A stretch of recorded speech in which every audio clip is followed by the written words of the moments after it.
11,000 কোটি টকাৰ এটা অনলাইন ট্ৰেডিং স্কেম সংগঠিত হৈছে অসমত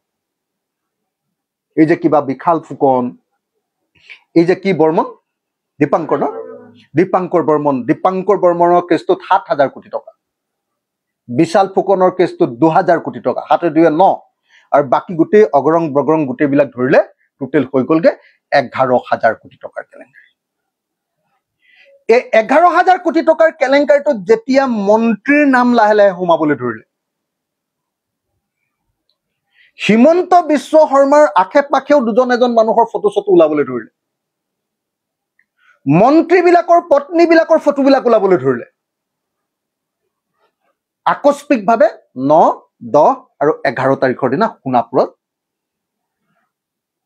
উচ্ছেদ কৰি দিয়া হ'ল আৰু এটোটো সকলোৱে জানে যে অসমত কিবা এটা যদি সৰকাৰ বিৰোধী কিবা এটা যদি মানুহৰ প্ৰতিবাদ আহে লগে লগে এটা ঢোল আছে হেতু হল মিয়া ঢোল মিয়াটোৰ ওপৰত ডগৰা কুবাই দি দিলে হৈ গল আৰু লগে লগে ইছু ডাইভাৰ্ট এটোৱে হল সোণাপুৰৰ উচ্ছেদৰ মূল কাহিনী আমি সকলোৱে জানো যে সোণাপুৰৰ উচ্ছেদটো সোণাপুৰৰ ট্ৰাইবেল মানুহক মাটি ঘূৰাই দিবৰ কাৰণে কৰা নাই কেলে কৰা নাই মই কৈ দিম বাৰু এটা এটাকে আপোনাক কিমান মাটি আছে সোণাপুৰত হেতু কৈ দিম মোৰ হাতত একদম সম্পূৰ্ণ তথ্য আছে গোটেই বিষয়বিলাকত লৈ আমি জড়িত নিজে আমি ইমান দিন আন্দোলন কৰি আহিছো আপোনালোকে যদি হসাকে হিমন্ত বিশ্ব শৰ্মাই সোণাপুৰৰ ট্ৰাইবেল মানুহক ইমান ভাল পায় তেতিয়া হলে ডিমৰিয়াত সে ট্ৰাইবেল মানুহৰ সমষ্টিটো কেলেনো এসসি সমষ্টি ঘোষণা কৰি দিলে মই এটা বেসিক প্ৰশ্ন কৰিছো দেই মই আশা কৰো আপোনালোকে বস্তুটো ক্যাচ কৰিব পাৰিব যদি হিমন্ত বিশ্ব শৰ্মাই আমাৰ সোণাপুৰৰ আমাৰ ডিমৰিয়াৰ আমাৰ ক্ষেত্ৰীৰ ট্ৰাইবেল মানুহবিলাকক তাৰ বড়ো তাৰ তিৱা আৰু তাৰ কাৰ্বি মানুহবিলাকক যদি হসাকে ভাল পায় তেতিয়া হলে ডিমৰিয়াটো ট্ৰাইবেল সমষ্টি নকৰি হেতু কেলে এসসি সমষ্টি কৰি দিলে কাৰণ তাত হিন্দু বেংগলী মানুহ আৰু হিন্দু বাংলাদেশীও তাত আছে আপোনালোকে সকলোৱে দেখিছে তাত অকল এটা জাতিৰ মানুহক মিয়া মানুহৰ ওপৰত উচ্ছেদ কৰা হৈছে নন প্ৰটেক্টেড ক্লাছ কিন্তু অকল মিয়া মানুহে নাই তাত কেলে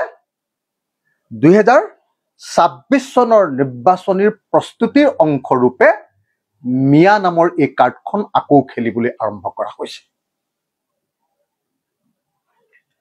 এই সময়ত বিজেপি চৰকাৰৰ একমাত্ৰ বস্তুটো হল মুছলিম বিদ্বেষ বিয়পাই দিয়া উজনি অসমত যেতিয়া বিজেপি বিৰোধী ঢৌ আহি গল যোৰহাট লোকসভা নিৰ্বাচনত হাৰাৰ পাছত এটা উজনি অসমৰ মানুহে বিজেপিক খেদিবৰ কাৰণে প্ৰস্তুতি চলাই আছে উজনি অসমৰ গাঁৱে গাঁৱে স্মাৰ্ট মিটাৰৰ বিৰুদ্ধে আন্দোলন চলি আছে উজনি অসমৰ মানুহে বিজেপিক এতিয়া ঘৃণা কৰে লগে লগে ইছ্যু ডাইভাৰ্ট কৰিবৰ কাৰণে মিয়া ইছ্যুটোক উত্থাপন কৰি দিয়া হ'ল অসমৰ সংবাদ জগতখনৰ বাবে এক সুখবৰ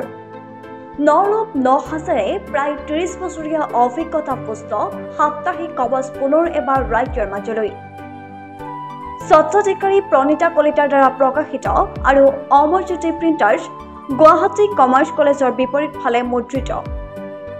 আমাৰ ঠিকনা মুখ্য কাৰ্যালয় অসম ফৰেষ্ট স্কুল হৰি মন্দিৰ পথ গুৱাহাটী আৰু অস্থায়ী কাৰ্যালয় কলিতা মাৰ্কেট বিজয়নগৰ কামৰূপ অসম মোবাইল নং 9435114666 আৰু 7024722813 মেইল আইডি probhatiahom@gmail.com হদিয়াৰ পৰা ধুবুৰীলৈ বৰাকৰ পৰা ব্ৰহ্মপুত্ৰলৈ সকলোৰে মাজত চিনাকি এটা নাম প্ৰাতঃ টাইম থলুৱা ভাষা কৃষ্টি আৰু সত্য বাতৰিৰ আধাৰত প্ৰতিষ্ঠিত খবৰ প্ৰাতঃ টাইমৰ প্ৰতিটো বা বাতৰি পুংখানুপুংখভাৱে চাবলৈ Facebook YouTube website Twitter Insta Instagram আৰু ব্লগাৰ পেজত লাইক আৰু ফ'ল' কৰক